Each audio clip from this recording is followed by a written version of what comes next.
At 3 a.m., my son-in-law bursts into my oceanfront villa with his friends. "Old man, this is my villa now. You have 1 hour to move out." And his friend urges him on. "Hurry up. We want to relax." I just slowly took a sip of water and smiled.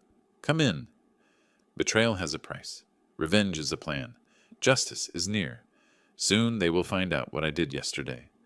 Before we continue, please subscribe to the channel and let us know where you are listening in the comments. The notary slid the keys across her desk. 2 brass keys on a simple ring, catching morning light through the office window. I picked them up and my hand trembled, not from age, but from weight. 40 years of work had condensed into this metallic moment against my palm. "Congratulations, Mr. Taylor," she said. 40 years of planning paid off. I allowed myself a small smile. Every dollar earned, every sacrifice made, worth it. She handed me the deed. My name, Arnold Taylor, printed beside the property address. $890,000, paid in full. No mortgage, mine. I walked into brilliant August sunlight. The office sat 2 blocks from Cannon Beach's main strip. Salt air reached me even here. I stood on the sidewalk, clutched those keys, pulled one deep breath into my lungs. Victory tasted like ocean wind. My car waited. I slid behind the wheel, set the keys on the passenger seat. Euphoria rolled through me. 62 years old, and I'd done it. The villa overlooking the Pacific. My late wife Sarah would have loved this place, but I pushed that thought aside. This was triumph, not mourning. I pulled out my phone and dialed Jennifer. "Dad?" she answered quickly. "Jennifer, I did it. I bought the villa. The ocean view we talked about." Silence stretched. Then, "Did you sign everything already?" The question felt wrong. I frowned. "Yes, this morning. Everything's official." "What did the document say exactly?" Her voice carried an odd flatness. "Is your name the only one on the deed?" My excitement cooled. "The deed's in my name. Everything's official. I thought you'd be happy for me." Pause. When she spoke again, artificial brightness had crept in, sugary and false. "I am, Dad. Congratulations." The disconnect between words and tone planted something cold in my stomach. I stared at my reflection in the rearview mirror, watched my smile fade. "Jennifer, is everything all right?" "Everything's fine. I have to go. Talk soon." The line died. I sat there 5 more minutes, phone in hand. Then I shook my head, started the engine, drove back to my apartment. The rental truck took an hour to load. 40 years of life didn't amount to much. Bedroom set, kitchen essentials, consultant certificates and frames, books, clothes. Material possessions had never mattered. The work mattered. This villa mattered. I drove south on Highway 101. When the Pacific came into full view, I pulled over. The ocean spread endlessly, whitecaps dancing like scattered pearls. Every extra shift flooded back, nights reviewing spreadsheets, weekends analyzing markets, declining invitations that cost money. This view was my dividend. I continued to Cannon Beach. The villa stood as I'd seen it before, 2 stories of weathered cedar and glass, perched with unobstructed ocean access. I parked, unlocked the door with those brass keys, stepped inside. Fresh paint smell. I walked room to room, fingers trailing walls, opening windows for salt air. Hardwood gleamed. The kitchen had granite countertops I'd never use elaborately. 6 decades of simple meals needed no change.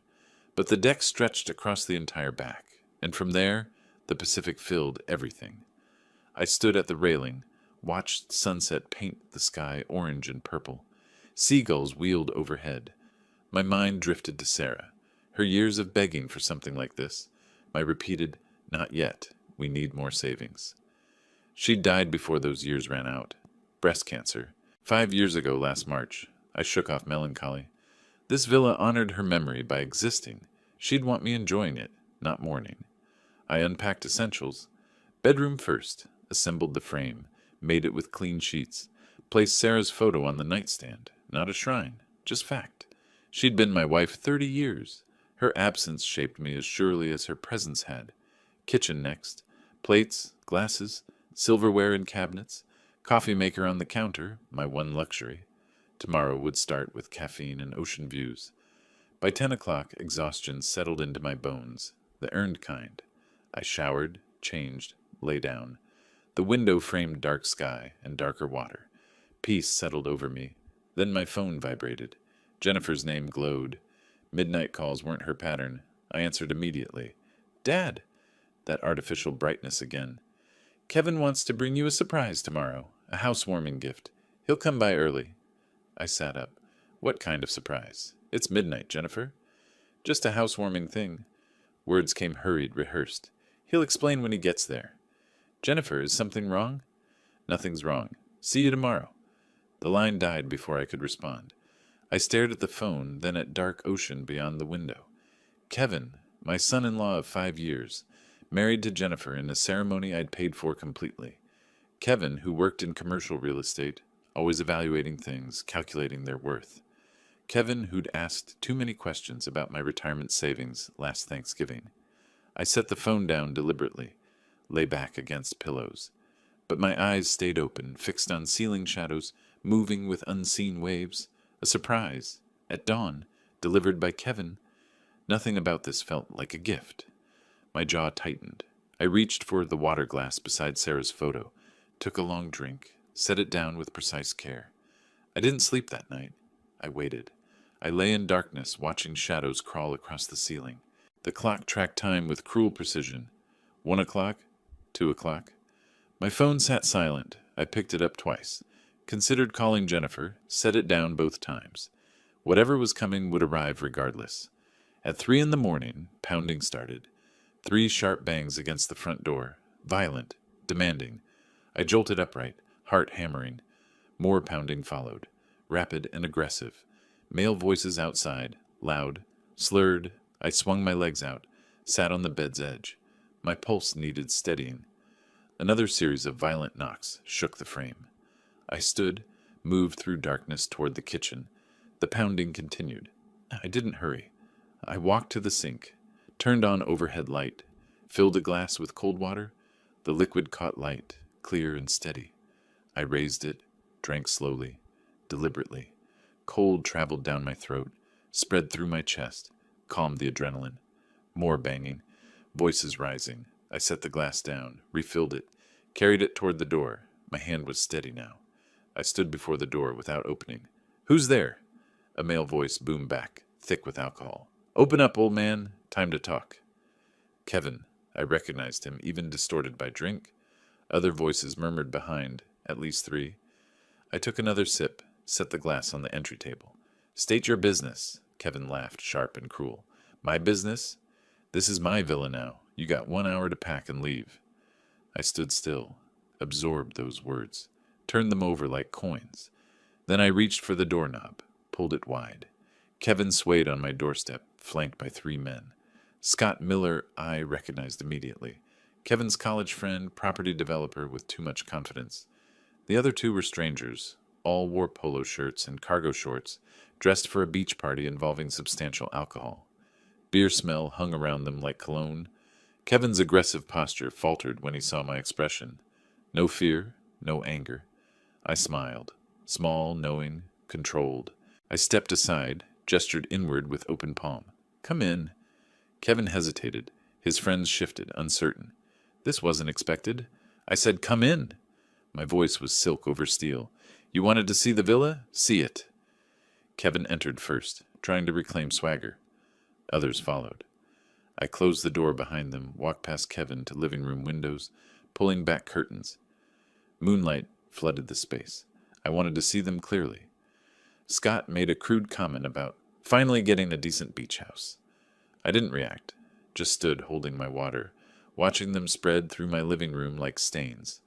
Kevin turned, planting his feet wide. Where are the property documents? You're signing them over. Jennifer said you'd cooperate. I set my glass on the coffee table with precise care.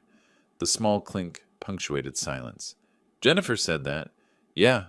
Kevin crossed his arms, trying to project authority his drunkenness undermined. So get the papers. We don't have all night. I looked at him directly. Tell me, Kevin, did Jennifer mention what I did yesterday? Kevin scoffed. What you did, you bought a house. So what? I let my smile widen fractionally. Not just that. There were other arrangements, legal ones. Scott stepped forward, emboldened by numbers. What's he talking about? I picked up my glass again, took another slow sip. You'll find out, soon enough.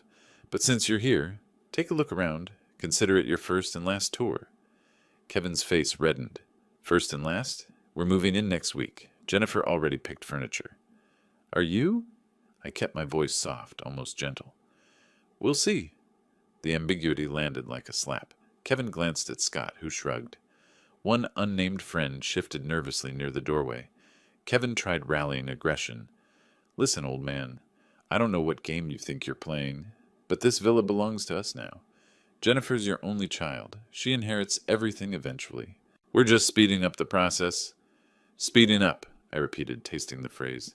Interesting choice of words.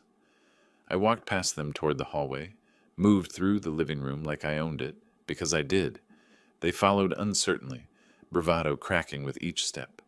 I could feel their confusion, smell their doubt mixing with alcohol fumes. Kevin tried once more. Where are you going? You asked for documents. I stopped, looked back over my shoulder. I'm getting documents. I continued toward my study, the room I'd set up that afternoon with particular care. My desk, filing cabinet, safe. Kevin followed eagerly, thinking he'd won. Scott and others trailed behind, touching furniture as they passed, already claiming ownership, already dividing up my life like scavengers over a carcass they assumed dead. I reached the study, pushed the door open. Moonlight illuminated my desk, leather chair, the small safe in the corner. Kevin crowded behind, breathing heavily. So where are they? His patience eroding, replaced by ugly anticipation. Where are the property papers? I moved to the desk, opened the top drawer. Inside lay several file folders, organized yesterday afternoon, right after unpacking. My hands moved with deliberate calm. Let me show you something. Kevin stepped closer, practically vibrating with greed. Scott leaned from the doorway. The other two hovered in the hall. I pulled out a folder but didn't open it yet. Instead, I looked at Kevin directly, let him see calculation in my eyes. Tell me something first. When Jennifer called you yesterday, after I told her about this place, what exactly did she say? Kevin's expression shifted. Suspicion flickered.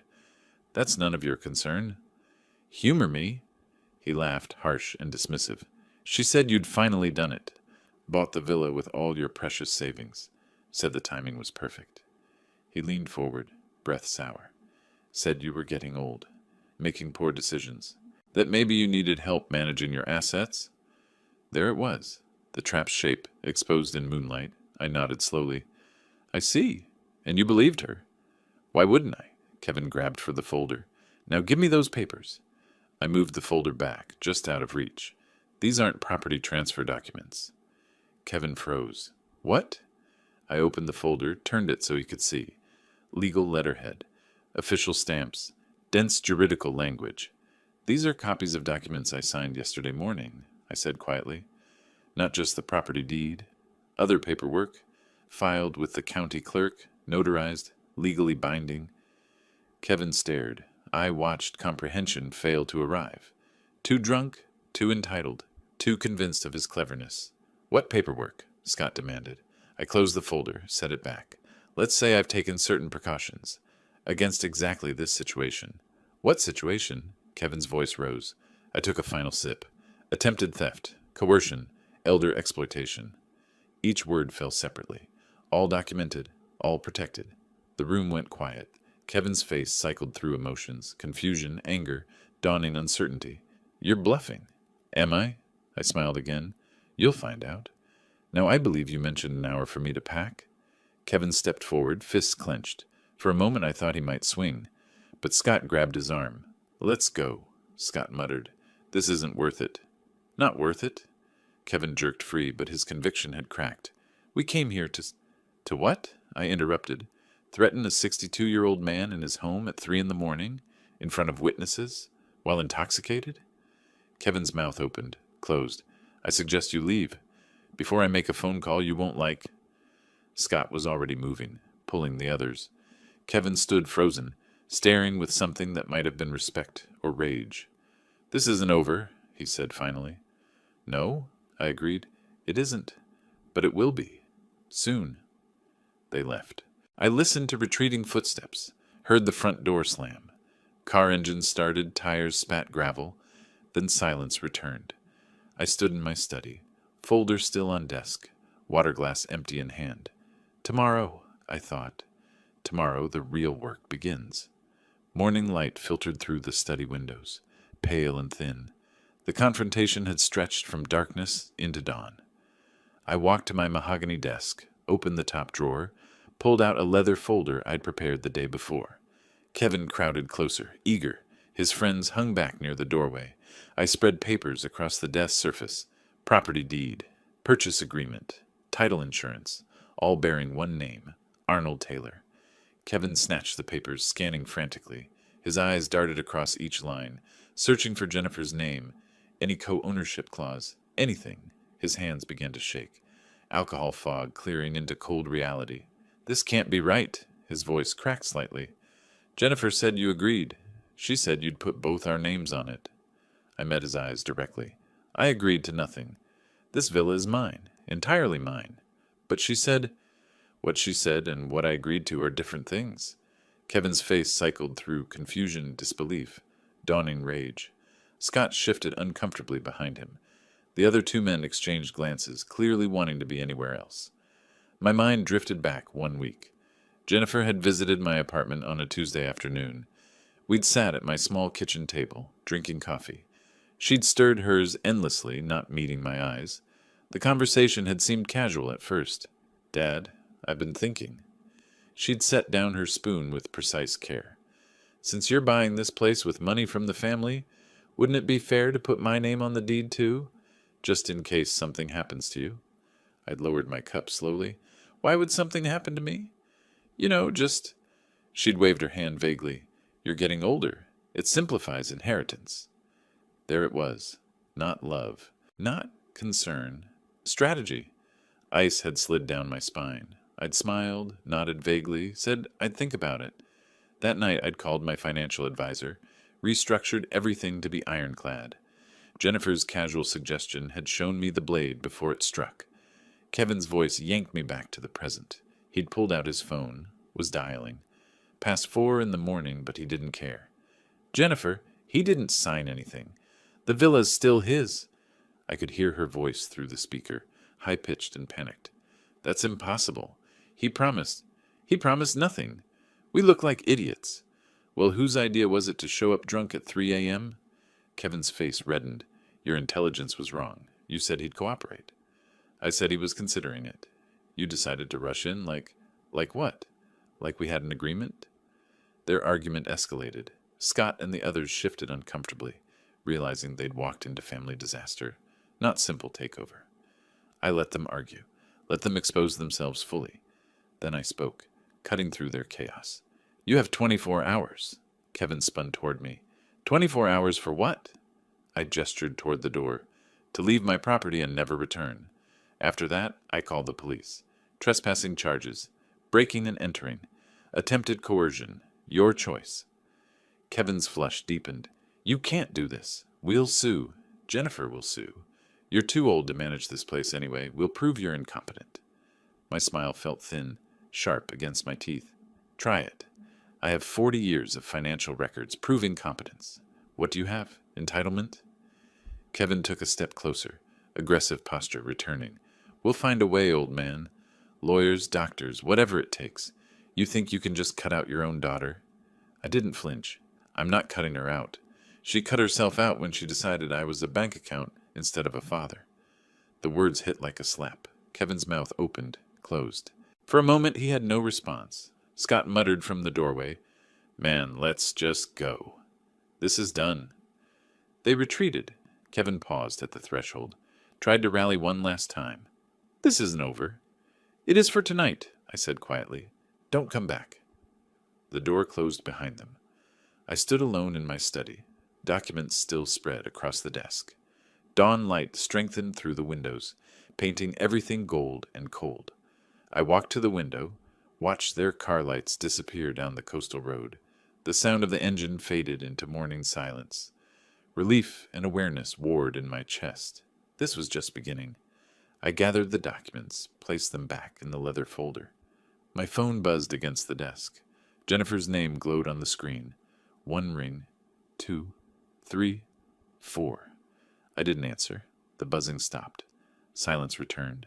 I set the phone down and spoke aloud to the empty room. Now it begins.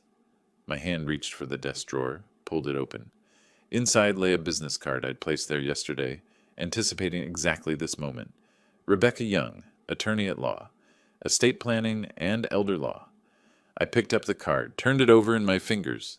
The weight of what came next settled over me. Tomorrow I would make the call. Tonight I needed to think. I left the study, walked through my villa as sunrise filled every room with light. This place was mine. I'd earned it, and I would defend it with everything I had. The next day, late morning, I sat in a downtown law office waiting room, dressed formally, button-down shirt, pressed slacks. The business card from last night was back in my wallet. Professional surroundings, muted colors, legal magazines, receptionist typing quietly. "Mr. Taylor, Ms. Young will see you now." I rose, carrying my leather folder, followed her down a short hallway. Rebecca Young's office was modest but professional. Law books lined the walls. Framed diplomas hung beside the window overlooking downtown traffic. She stood when I entered, early 40s, sharp eyes, firm handshake. "Mr. Taylor, please sit." I settled into the chair across from her desk, set the folder between us. "Tell me what's happening," she said, pen poised over a legal pad. I explained. The villa purchase.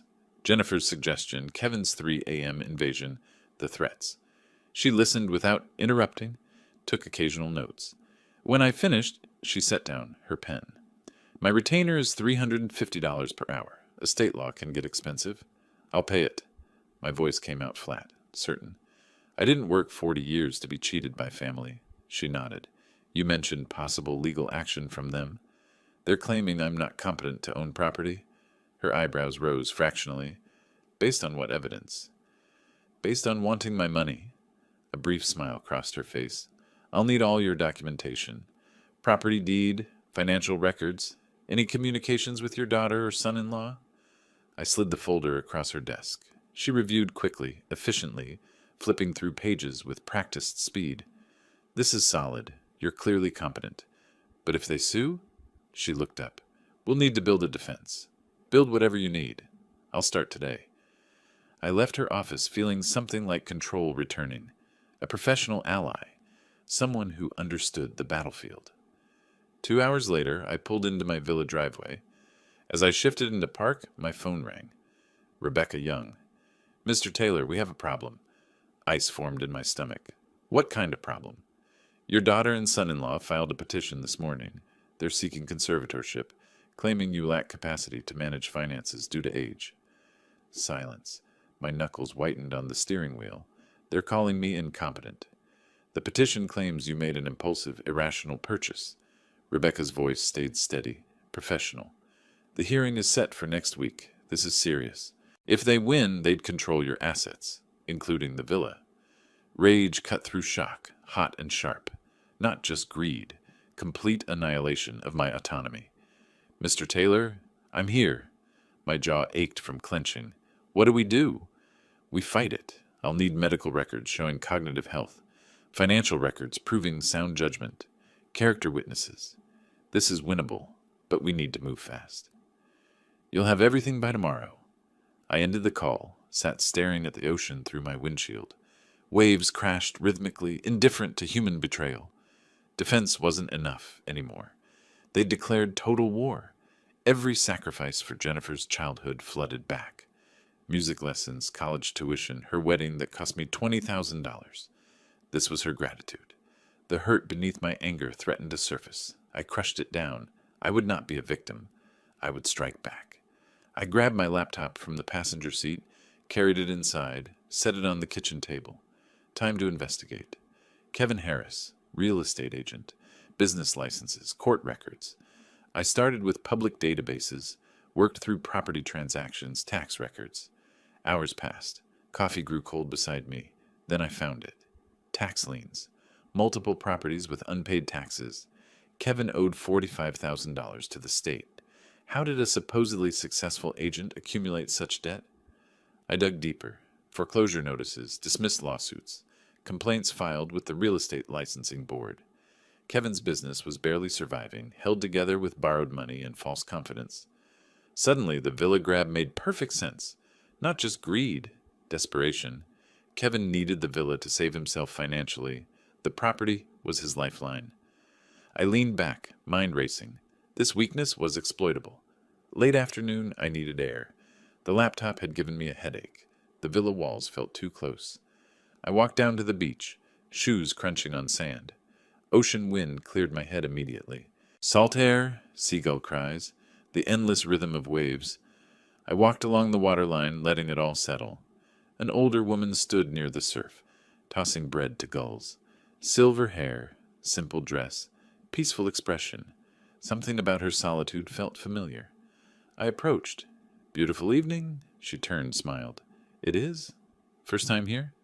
"Just moved into the villa up the cliff." "Welcome, then. I'm Diana. Diana Clark. 2 houses down from yours." "Arnold Taylor." We shook hands. Her grip was firm. "Recent retiree?" she asked. "Very recent. You?" 5 years now. Moved here from Seattle. Best decision I made." "What did you do there?"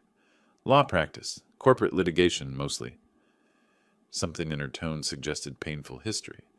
"And a family that forgot I was more than a checkbook." The words hit me squarely. I must have reacted because she noticed. "Trouble with the move?" she asked gently. I deflected. "Just adjusting. Family complications." She nodded knowingly. "I'm familiar with those. If you need someone who understands. Well, I'm usually here around sunset." "I might take you up on that." We parted naturally. I continued my walk, her words echoing. Another person who'd survived family betrayal. Maybe survival was possible after all. I returned as the sun set, climbing the stairs to my villa. Diana's words still resonated. Inside, my laptop sat on the kitchen table. Screen dark. I approached it, woke it up. The tax line document for Kevin Harris glowed. 45,000 in red numbers. My finger hovered over the trackpad. Then I opened my email, began a new message. The recipient field stayed empty. But the subject line read, "Financial irregularities. Kevin Harris, real estate license, number 8473992. I began typing the body of the email, documenting everything I'd found. The cursor blinked, waiting. August 19th. Morning fog rolled off the ocean, gray and thick. I sat at my kitchen table, coffee cooling beside my laptop. The email was complete, addressed to the IRS tip line. My cursor hovered over Send. I clicked. The email disappeared from my screen. First strike launched. I documented everything methodically. Kevin's tax lanes, properties with unpaid taxes, suspicious real estate transactions where commission reports didn't match income declarations. All public record, all damning. The IRS takes anonymous tips seriously when they're this thorough. My 40 years in financial consulting taught me exactly what triggers an audit. Kevin's entire business would open for examination. I felt no guilt. He'd tried to steal my home. This was justice. My mind drifted back 5 days to August 14th, the day before I moved into this villa, the day before everything erupted. I'd driven to downtown Portland that morning, meeting Brian Carter in his small office. My financial advisor had recommended him, a notary and estate planner with expertise in asset protection. "I'm buying valuable property," I'd explained. "My daughter's been making comments about inheritance, about fairness. I need protection." Brian had listened carefully, then leaned forward. "Irrevocable trust. You're the beneficiary for life, but no one can force sale or transfer. Even if someone claims I'm incompetent, especially then, creating this proves competence. It's self-protecting. Let's do it. Today." We'd spent 3 hours drafting documents, signing papers, filing the trust structure. The villa would be mine during my lifetime, transferring to charity upon death unless I modified it. No one could claim it. Not even a conservatorship could touch it. That same afternoon, I'd met with a security installation company. The technician had looked at my request curiously. "You want cameras on all entrances? That's pretty thorough. I'm expecting unwanted visitors? Family? How did you know?" He'd smiled grimly. "Sir, I've been in this business 20 years. It's always family." We'd installed cameras everywhere. Front door, back entrance, driveway, all feeding to cloud storage. When Kevin and his friends arrived at 3 in the morning 2 days later, every word, every threat, every aggressive gesture was recorded. I'd known something would happen. Jennifer's cold phone call about the purchase, her suspicious questions about documentation, the signs were clear to someone who'd spent decades reading financial behavior. I'd prepared the trap before they knew they were walking into it. My phone rang, yanking me back to the present. Rebecca Young. "Mr. Taylor, I've reviewed the trust documents your notary sent over. This is exceptional work." Relief washed through me. "It'll help with the conservatorship case?" "Help? It destroys their case. You can't be deemed incompetent for creating such sophisticated legal protection. It proves competence." I allowed myself a small smile. Rebecca continued, her tone shifting slightly. "Also, I heard through court channels that the IRS opened an investigation into your son-in-law. You wouldn't know anything about that?" My voice stayed carefully neutral. "I know he has tax problems. Public record." A pause. Then, "Of course. Public record. Convenient timing." She understood exactly what I'd done. Professional respect colored her tone. Late afternoon, I walked down to the beach. Diana was there, same spot as before, watching gulls wheel overhead. "How are your family complications?" she asked as I approached.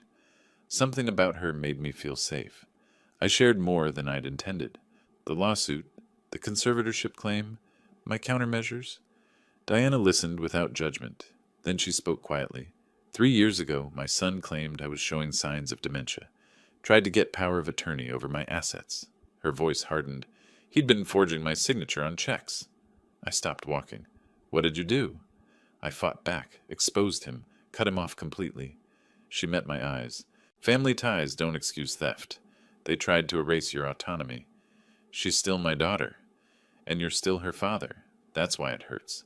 But it doesn't make you wrong." "When does it stop hurting?" Diana bent down, picked up a piece of driftwood, turned it over in her hands. "Weathered, scarred, but intact. When you accept that you saved yourself, that's worth celebrating." We walked in silence for a while. The ocean rhythm steadied something inside me. As twilight deepened, Diana paused at the path to her house. "Would you like to have dinner sometime, as friends who understand each other?" I hesitated, not from disinterest, but from the strangeness of connection after such betrayal. Then I nodded. "I'd like that." "Friday evening?" "Friday works." Diana smiled and headed up her path. I climbed my porch steps, unlocked my door. Inside, my phone was ringing. Unknown number. I answered. "Hello?" "Mr. Taylor, this is Agent Martinez with the IRS. I have some questions about a tip we received regarding Kevin Harris." My hand tightened on the phone. It was working. "August 21st. I was making breakfast when my phone rang. Marcus Reed, an old friend from my consulting days." "Arnold, I got a strange call yesterday, from Jennifer." His voice carried uncertainty. "She said you're having memory problems, making irrational decisions.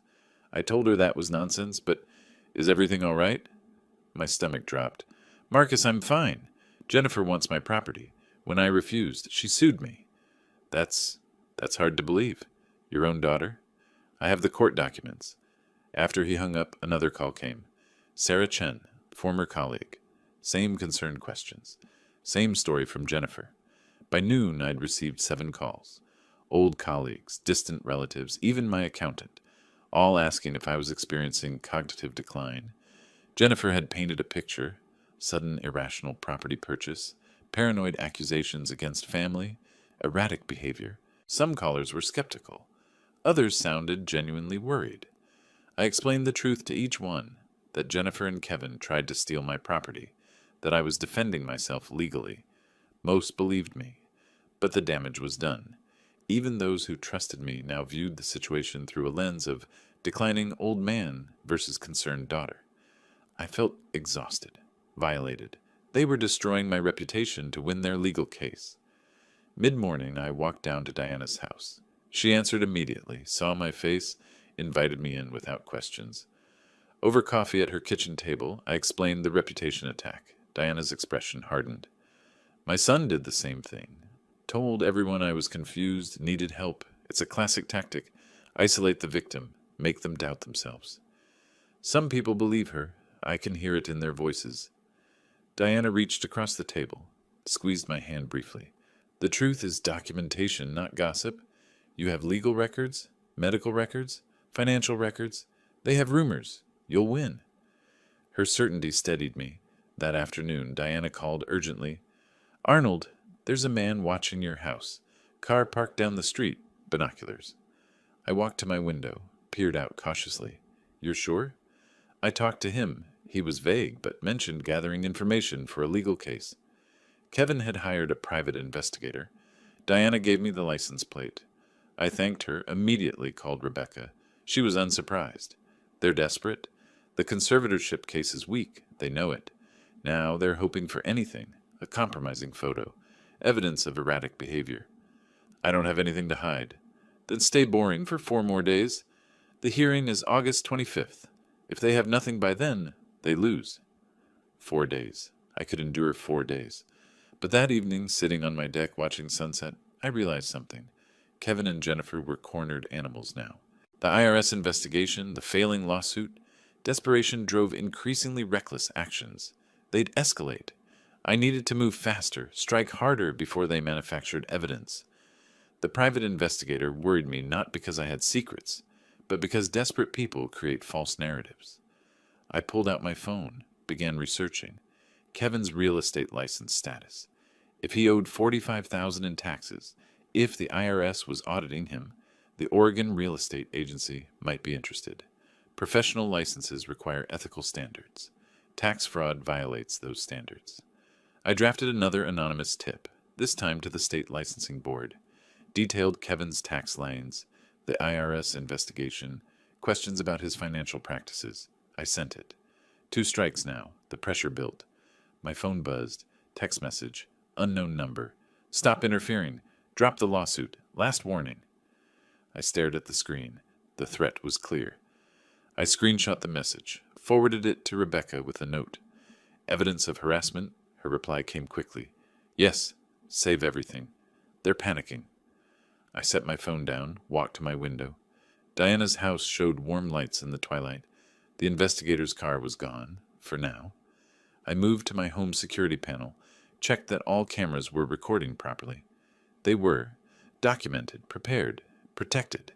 But I was in a war now, not just a legal dispute. I returned to my desk, opened my laptop. There was more research to do. Kevin's business licenses, Jennifer's employment, any other pressure points. I hunched over the computer in gathering darkness, hunting for weaknesses. Isolated, but determined. Hurt, but not defeated. August 23rd. Morning light filtered through my windows, but I'd barely noticed dawn arrive. 3rd cup of coffee sat empty beside my laptop. I'd been researching all night, eyes burning, but I'd found something. Kevin Harris took out a personal loan 6 months ago, $120,000 from Pacific Northwest Bank. The loan application appeared in public court records from an unrelated civil case. I recognized the pattern immediately, my financial consultant instincts still sharp. Kevin had borrowed against expected future income, but what future income? I dug deeper. The loan document mentioned anticipated inheritance proceeds as collateral justification. My blood ran cold. Kevin told the bank he was about to inherit significant assets from his father-in-law. The timeline matched. The loan was approved in February, right before I started seriously discussing the villa purchase with Jennifer. They'd planned this for months. Kevin borrowed money he didn't have, gambling he could force me to gift them property or die and leave it to Jennifer. The audacity was breathtaking. The stupidity, even more so. I immediately called Rebecca. He borrowed $120,000, claiming he'd inherit from me. I never promised that. Her response was swift. That's loan fraud if he misrepresented collateral. We can destroy him with this. I want a formal declaration. I'm leaving nothing to Jennifer or Kevin. That'll trigger default. The bank will demand immediate repayment. Good. Let him feel what desperation actually means. Within hours, Rebecca drafted the declaration, notarized it, filed it with the court, and sent copies to Pacific Northwest Bank. By late afternoon, she called with an update. The bank called the loan, 30 days to repay or face collections. Can he pay it? Not with his tax debt. He's drowning. I should have felt guilty. I didn't. You shouldn't feel bad, Rebecca said, reading my silence. He tried to profit from your death. That's not family. That's predation. Early evening, my phone rang.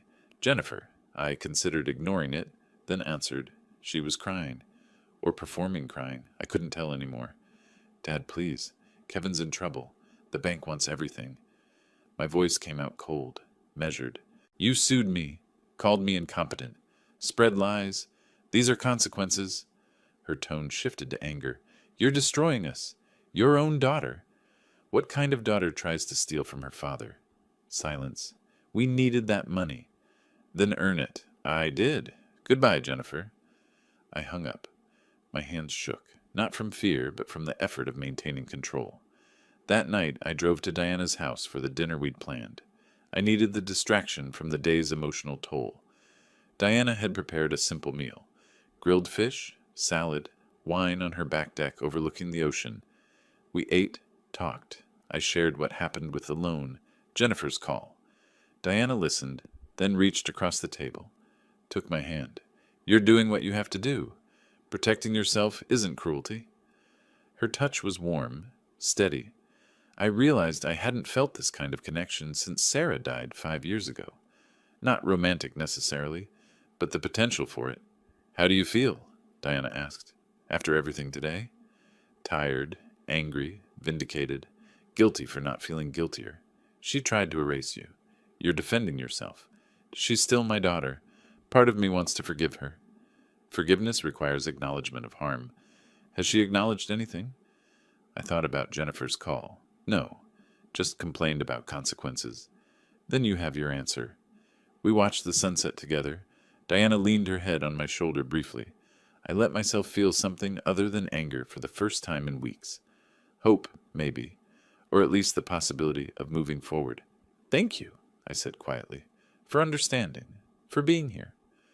I know what it's like to fight family, to feel alone in that fight. You're not alone anymore. Neither am I. Diana smiled. No, we're not. Later, driving home, I felt lighter than I had in weeks. Then my phone buzzed. Text from Rebecca. Hearing scheduled for day after tomorrow. 9 a.m. County Courthouse. This is it?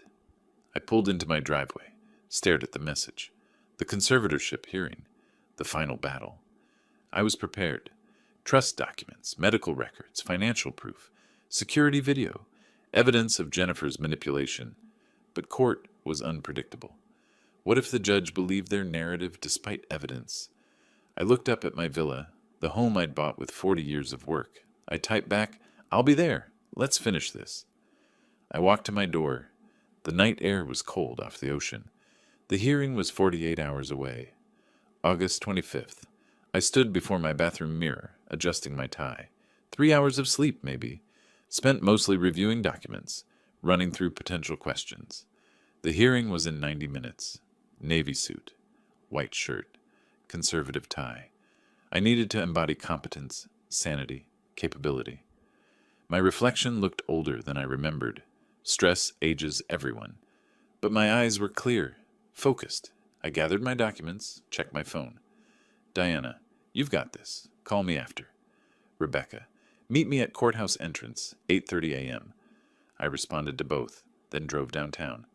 Rebecca waited outside the courthouse at exactly 8:30. Brian Carter stood beside her, the notary who'd created my trust. He'd testify about my mental competence during our meeting. They'll paint you as confused, impulsive, Rebecca said.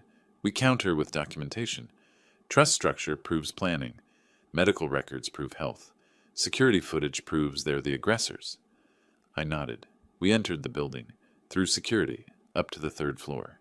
Jennifer and Kevin were already in the waiting area with their lawyer, slick-looking man in an expensive suit. Kevin glared at me. I held his gaze for 3 seconds, then deliberately turned away. Jennifer looked away, face pale. The hearing began. Judge Patricia Morrison presiding, late 50s, stern expression, no-nonsense demeanor. Kevin and Jennifer's lawyer presented first. Your Honor, we're deeply concerned about Mr. Taylor's recent behavior. At age 62, he made an impulsive $890,000 property purchase without consulting family. He's become paranoid, aggressive. We believe he lacks capacity to manage his affairs. Rebecca countered with precision. She presented the trust documents, created after thorough consultation with a licensed notary. Medical evaluation from my doctor dated 1 week ago. Patient shows no signs of cognitive decline. Financial records spanning 40 years. Consistent, methodical, exemplary. Then the security footage. Kevin and 3 men at 3 in the morning demanding I vacate, making threats. The judge watched, expression darkening. Rebecca introduced evidence of Kevin's $45,000 in tax debt, the $120,000 loan obtained under false pretenses, the IRS investigation. Your Honor, this isn't about concern for Mr. Taylor's well-being. This is about financial desperation and attempted theft. The opposing lawyer objected. Irrelevant to competency. Judge Morrison overruled. It's relevant to motive. Overruled. Brian Carter testified. Mr. Taylor understood every aspect of the trust structure. He asked intelligent questions, demonstrated full awareness. I saw no signs of impairment. The judge asked me directly, Mr. Taylor, why did you purchase this property? My response came calm, clear. I worked 40 years for that home, saved methodically. It's my retirement dream, earned through legitimate work. Your daughter claims you're cutting her out unfairly. I'm protecting what I earned from people who tried to take it without earning it. Judge Morrison didn't hesitate. Petition denied. Mr. Taylor has demonstrated clear competence through sophisticated estate planning, maintained financial health, and legitimate reasons for his actions. The petitioners have demonstrated financial motivation that undermines their credibility. She continued. Furthermore, the security footage shows attempted coercion. Mr. Taylor, you're entitled to file for a restraining order if you wish. Then the final blow. Petitioners will pay Mr. Taylor's legal fees. I'm awarding $18,000 in costs. Kevin's face went crimson. Jennifer started crying. Real tears now. I felt vindication, sharp and clean. Outside the courthouse, I walked toward my car with Rebecca and Brian. Behind us, rapid footsteps. Kevin charged, fist raised, shouting, You destroyed everything! Courthouse security tackled him before he reached me. Cameras everywhere captured it. Rebecca immediately moved. We need a restraining order, now. Within the hour, a temporary order was issued. Kevin couldn't come within 500 feet of me. Jennifer appeared, sobbing. Dad, please, I'm sorry. Forgive us. But I heard the manipulation. She was sorry they lost, not sorry for what they'd done. Are you sorry you hurt me? Or sorry it didn't work? Her face hardened. She turned away. I watched her go, felt the final thread snap. Driving away, restraining order paperwork on my passenger seat, I called Diana. It's over. I won. Her voice was warm with relief. Come over. We'll celebrate. I agreed, but as I turned onto the coastal highway, my phone buzzed. Email from Rebecca. IRS completed initial review. Kevin owes $67,000 in back taxes, penalties, interest. They're moving to seize assets. Thought you'd want to know. I stared at it at a red light. I'd won in court. Kevin's financial life was collapsing. I should have felt triumphant. Instead, I felt empty. The victory was complete.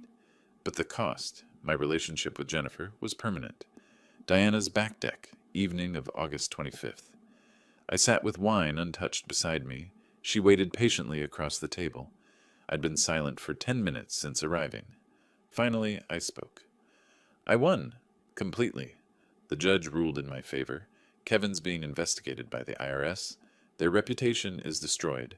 So why do I feel like this? Like what? Diana asked gently. Empty. I thought victory would feel different. She nodded with understanding. Because winning doesn't erase what made the fight necessary.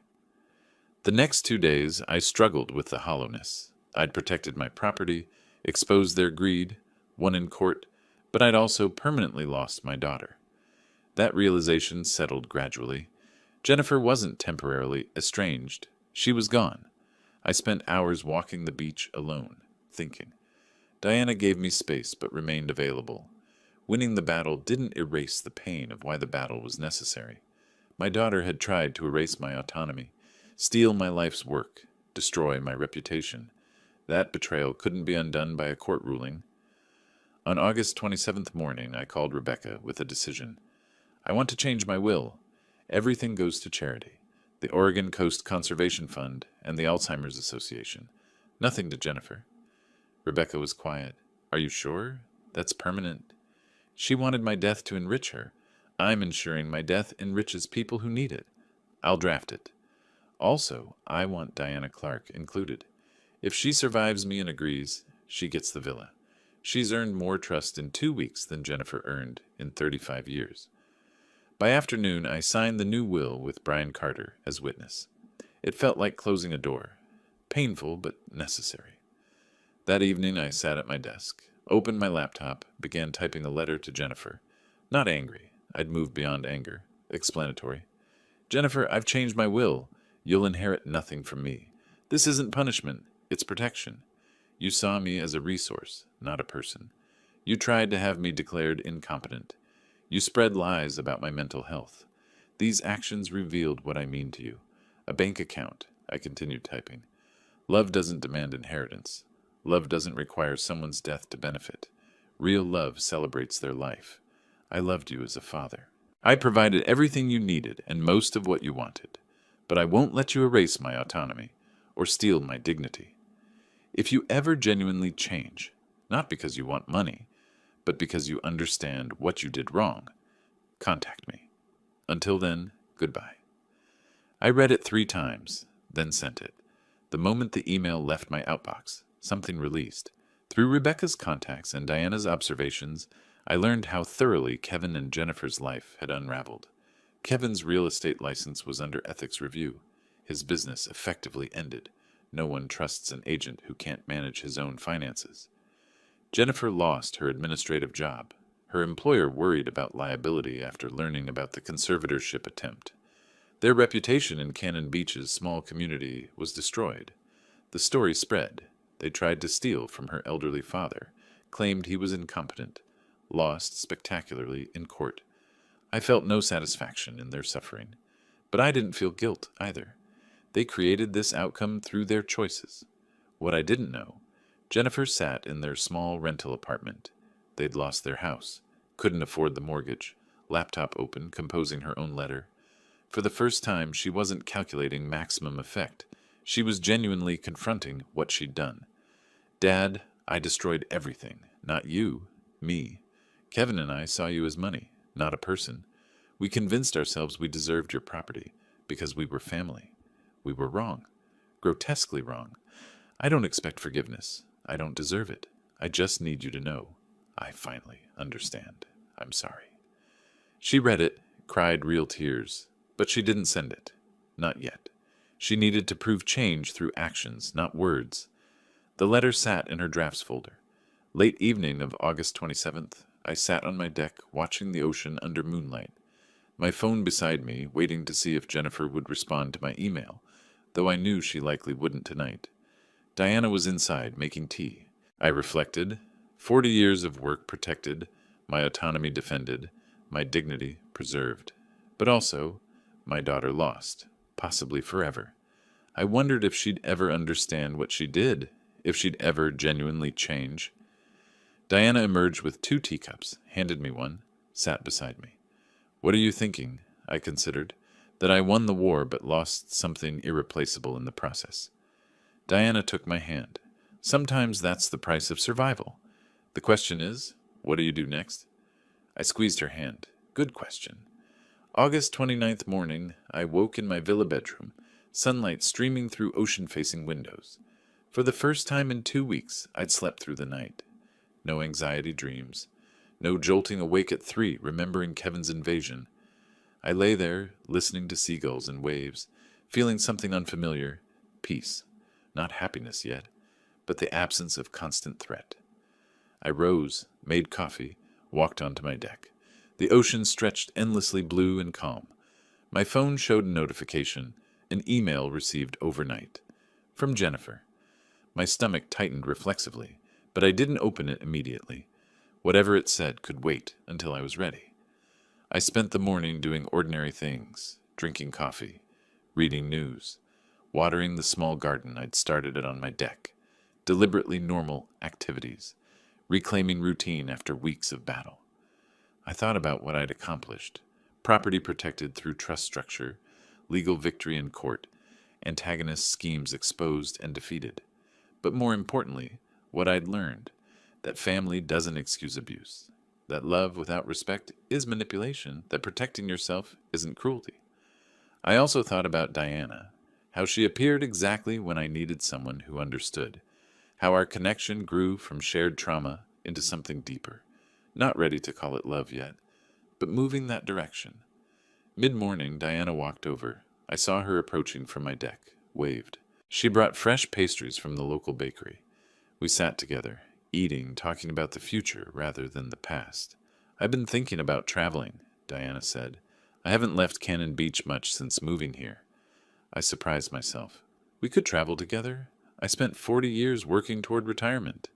Maybe it's time I actually retire. Enjoy it, instead of defending it. Diana smiled. Where would we go? We discussed possibilities. Northern California redwoods. Seattle. Maybe even Alaska. The conversation was light, hopeful. This is what I fought for, I realized. Not just the villa, but the freedom to enjoy the life I built. After Diana left to run errands, we agreed to meet for dinner. I finally opened Jennifer's email. It was long, detailed, raw. She apologized without qualification. I was wrong. I saw you as money, not as a person. I destroyed our relationship through greed and entitlement. I don't expect forgiveness. I don't deserve it. I just need you to know I finally understand what I did. She didn't ask for anything. No money, no reconciliation, just acknowledgement that she comprehended her mistakes. It might take years before I can prove I've changed. Maybe decades. Maybe never. But I want to try. If you ever decide there's space for me in your life again, I'll be here. Not as your heir, as your daughter who finally grew up. I read it 3 times. The letter felt different from her courthouse tears. No manipulation, no performance, just pain and recognition. I didn't respond immediately. I walked the beach, thinking. Part of me wanted to believe she'd changed. Part of me knew 2 weeks wasn't enough time for genuine transformation. I returned home, sat at my desk, composed a careful reply. Jennifer, I received your letter. I appreciate that you understand what you did wrong. Understanding is the first step, but understanding alone doesn't rebuild trust. That requires time, consistent change behavior, and proof that this isn't temporary remorse, but permanent growth, I continued. I'm not saying never. I'm saying not now. If you're serious about change, show it through how you live your life over the next year, 2 years, 5 years. Become someone who respects others' autonomy. Then perhaps we can talk. I ended. I hope you find peace with yourself. I found mine. I sent it. Not forgiveness. But not permanent exile either. Bounded hope. A door left open, but she had to prove she deserved to walk through it. Evening arrived. Diana came over for dinner. She was cooking this time in my kitchen. We worked together. She prepared salmon. I made salad. We laughed when the timer went off, and we both rushed to the oven simultaneously. We need better kitchen coordination, Diana said. We'll get there. We have time. We ate on the deck as the sun began setting. I shared that I'd responded to Jennifer's letter, explained what I'd said. Diana listened, then nodded. That's fair. She needs to earn her way back. I took Diana's hand. I spent 40 years building this life so someone else could try taking it in one night. But I learned something. Real wealth isn't houses or money. It's people who value you for who you are, not what you have. Diana squeezed my hand. Wise man. I won this battle not by destroying them, but by refusing to let them destroy me. That's the victory I'm keeping. We watched the sun sink into the Pacific, painting the sky orange and gold. I felt something I hadn't felt since Sarah died. Contentment. Not the absence of pain, but the presence of genuine possibility. Whatever came next, travel, deeper relationship with Diana, perhaps eventual reconciliation with Jennifer if she proved herself, I'd face it as someone who knew his worth and refused to compromise it. Diana leaned her head on my shoulder. I closed my eyes, felt the ocean breeze, heard the waves. I fought for this peace. I earned this contentment. I protected my dignity against those who tried to erase it. That's the victory that matters. I spoke softly. This is what I fought for. Not the house, this moment, this peace. Diana squeezed my hand in agreement. The sun touched the horizon and we watched it together. If you like this story, please like this video, subscribe to the channel, and share your impressions of this story in the comments. To listen to the next story, click on the box on the left. Thank you for watching.